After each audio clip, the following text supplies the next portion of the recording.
साल था 1244। कोनिया के हजूम वाले बाजार में एक खामोशी छा गई। जबाई का जंबीश उस घोड़े पर सवार होकर आया। इसकी आंखें अजीब सी दानाई की रोशनी से चमक रही थीं। यह शम्स तबरीजी थे, एक आवार हदरवीश, सच्चाई का अमतलाशी। इनका यहाँ आना तारीख कार खबदलने वाला था कि उनके सीछैल पहलवाले शहर में एक मशहूर आलम जलालुद्दीन मोहम्मद रोमी रहते थे। एक दिन रोमी जो इस्लामी का नावर अलहयात के एक मेहतरमा उस्ताद थे, एक परसकून तालाब के किनारे दर्स दे रहे थे। अचानक तबरीजी जाहिर हुए। उनके शख्सियत से दिलकशी और रसिया की एक अनोखी खुशबू आ रही थी। सब लोग हैरान रह गए जब तबरीजी ने रोमी कीमती किताबें पानी में फेंक दी। रोमी हैरान और परेशान तबरीजी की इस हरकत पर सवाल करने लगे। तबरीजी मुस्कुराते हुए पानी से किताबें निकाल लाए, बिल्कुल खुश्क।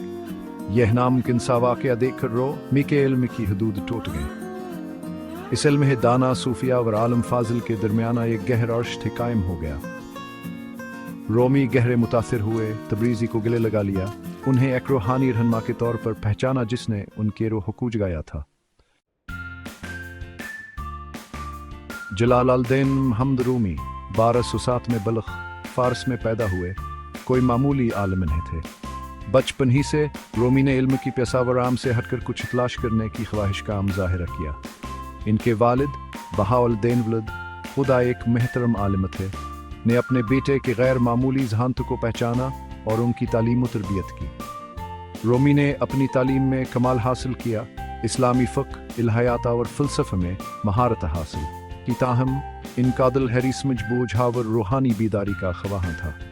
सियासी इदमा इस्तेहकाम ने रोमी के ख़ानदान को अपने वतन से भागने पर मजबूर कर दिया, जिसके नतीजे में इन्हें एक ऐसे सफ़र पर जाना पड़ा जिसने रोमी की तकदीर बदल दी। उन्होंने मुख्तलिफ शहरों में पनाह ली और आखिरकार कोनिया तुर्की में सुकून अख्तियार की। अपने तमाम सफ़र के दौरान रोमी ने अपनी तालीम जारी रखी, मुख्तलिफ सकाफ़तों और फ़लसफ़ों को जज़्ब किया। वहाँ एक मोहतरम आलिमा और उस्ताद बन गए। फिर बयान के अंदर एक गहरा खला मौजूद था। रोमी को क्या खबर थी कि शम्स तबरीजी से इनका मुलाकात होने वाली है। एक ऐसी मुलाकात जवान की रूह को रोशन कर देगा और हकीकी रोशनी की राह दिखाएगी। रोमी की जिंदगी में शम्स तबरीजी की आमद कोई इत्तेफाक नहीं था। यह एक आलही मनसूबाबंदी थी, एक ऐसी मुलाकात जिसका मुकद्दरिया एक ऐसे गहरे प्यार को जगाना था जो सदियों तक गूंजता रहेगा। तबरीजी ने अपने गैर रवायती तरीकों और गहरी बसीरत से रोमी के इल्मी और रूहानियत सुरात को बदल कर रख दिया।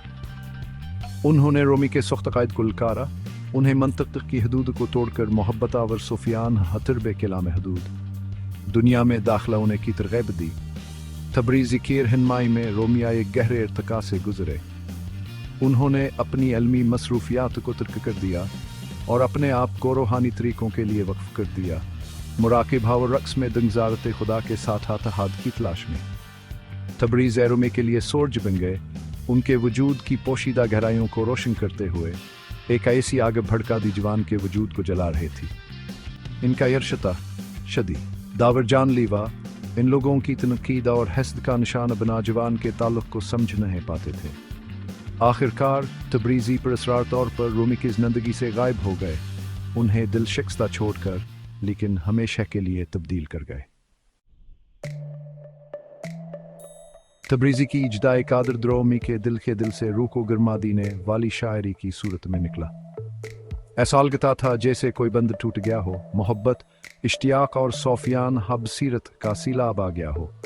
रोमी की शाहकार तख्लीक मसनवी 25,000 से ज़ायद अशार का मजमुआ मोहब्बत की तब्दील करने वाली ताकत और रूहानियात हाद की तलाश का इनका सबूत बन गई। जज्बे और हुकमत से लबरीज अशार के ज़रिए रोमी ने कारीन को खुद शनासी के सफ़र पर मदऊ किया, इन्हें अना की हदूद से बालातर होकर अपने अंदर मौजूदा लही जोहर को अपनाने की तरग़ीब दी। रोमी की शायरी ने सकाफती और मजहबी हदूद को पार कर लिया, नस्लों से रूहों को गूंज रही है। इनके अल्फाज एक लाजवाल हुकमत से भरे हुए इंसानियत को मोहब्बत, हमदर्दिया व इत्तेहाद की ख्वाहिश की ताकत की याद दिलाते रहे। जब 1273 में रोमी ने अपनी आखिरी सांस ली, तवान की वफात पर मौत के तौर पर नहीं बल्कि हिम्मत बोब के साथ इत्तेहाद के तौर पर मनाया गया।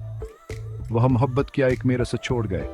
रोशनी का एक रिश्ता है जो आज भी तालिबान को उनके रूहानी सफ़र पर रहनुमाई फराहम करता है।